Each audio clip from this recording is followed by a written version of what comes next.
get full off that, then start swagging. And that's where Hamyojo is right now. Oh, he's at the swagging level? Mm-hmm.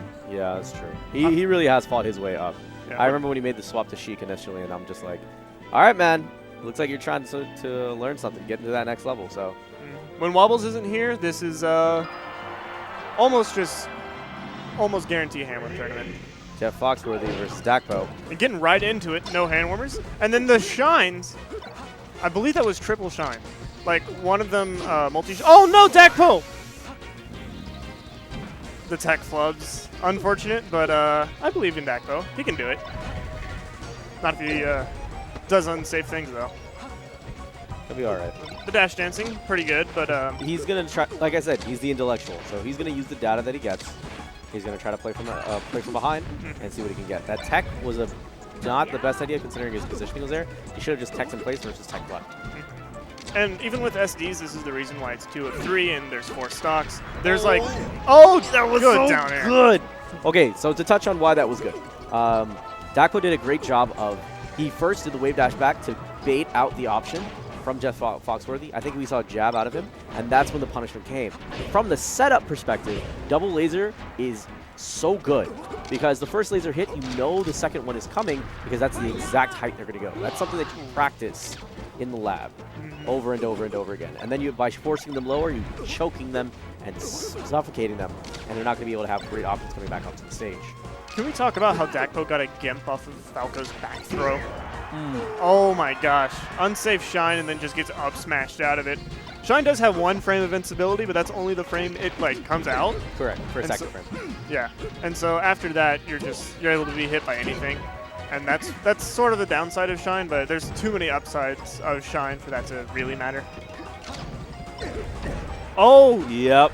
You gotta hold edge here. Nope. Never mind. Let me just jump above him and dare him. Man, Dakpo, coming from behind, has now just made a bold statement. And now it's even. Yeah. Now there's one piece of scrap meat on the table. Both of these guys are hungry. They're wolves at the door, and they're looking to go for some picking. Oh no, the gimp! You got to the meat first? Yep. God, dude, that's the power of Shine. I think he double jumped into it. Yeah, when you double jump into a Shine, especially as Falco, you're dead. Yeah, you're just dead. You hope to God you somehow made it back to stage before you fall, and then if not, you're dead. All right, so we're running it back to Battlefield. Dakpo's like, I know I could have won on this stage, and I know I should have won on this stage. So I'm going to go back to the stage. Ooh. So far, Foxworthy's doing a really good job of just walling out Dakpo with back airs and up tilts. Ooh. Oh my goodness. There it is. Shines him. That's what he needed. That's exactly what he needed.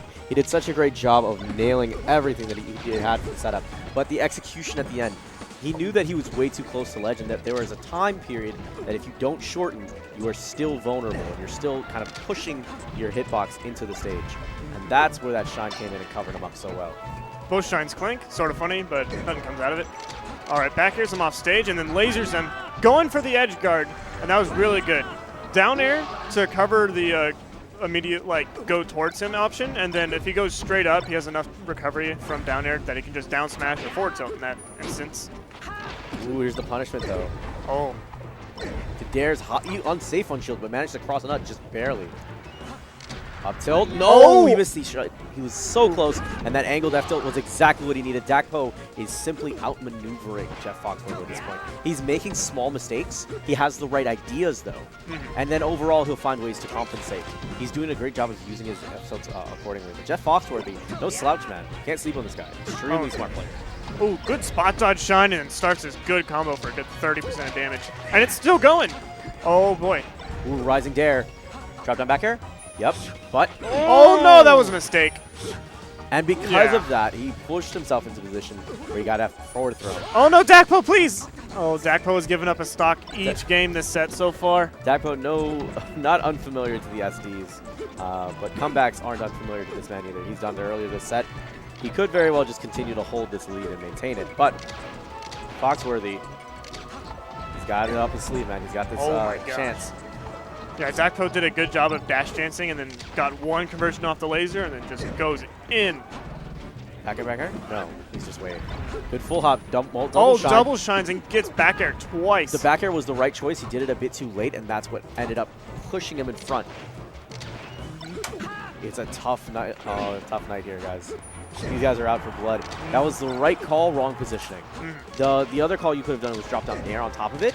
Or suicide dare, because you know you're up a stock.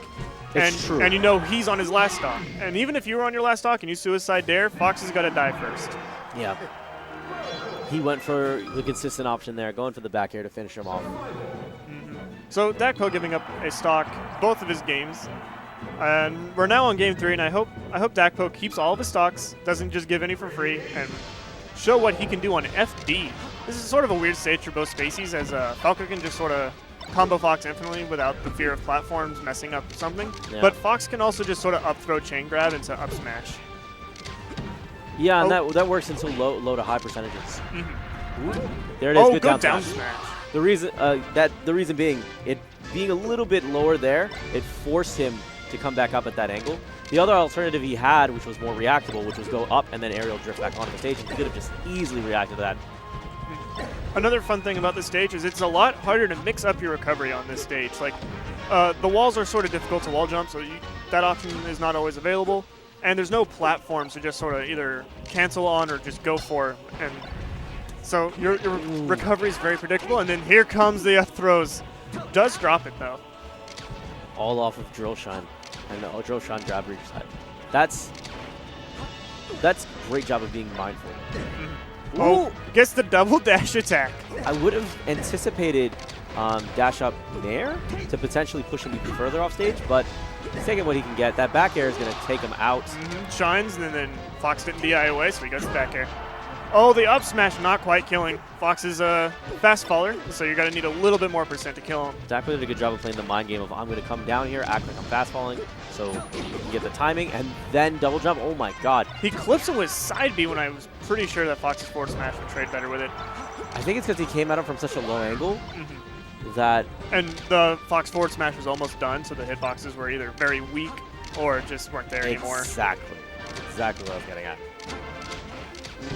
Good laser game, though. He's saying, all right, I got the lead. Let's see if I can just open you up. Or condition you to start shielding, and then see if I can find an opening there. Because whenever you're lasering, you're not really just lasering just to camp or do anything. You're seeing what they do and how they react to your sort of long-range pressure so that you know how to go in easier. It's the equivalent of whenever you're playing Street Fighter and you throw a Hadoken with Ryu at somebody. Are they going to jump? Are they going to shield? Are they going to block and then walk forward? So they got to absorb it with their weird things. Yeah, exactly. What are you doing? What are you thinking? And then try to shut them out. Oh, good down smash. Catches them. Yeah. Yet again, it works because because as soon as he did illusion, he has the extra time that he has to wait before he can snap ledge because he didn't shorten. So just a simple cover up. Yeah, shorten doesn't only affect your distance, but affects the time that you're in that move. So shortening, even like when you're point blank, is often beneficial because you're not waiting for you to grab ledge. All right, good drill shine. Doesn't get much off of it. Oh, forward throws off stage. He's a second time now. He's a little bit too short on the laser. Oh, the read! Hold ledge. Yeah, double lasers him off stage, and that's a dead Foxworthy. Holy hell, dude. Yeah, when Dakpo doesn't throw away his stock, it's suddenly unbeatable. God damn. Let's watch this replay. This was the and then the up hard throw, call out. hard read. That was accept. The reason being is that Dakpo had done a lot of great work up until that point. You don't just guess those type of situations. Those situations where you make hard read and get fully buttered F smashes because you've created conditioning up until that point. Whether it's constantly adding pressure quickly in quick succession to the point where people feel the necessary need to tech into the stage for the safety. But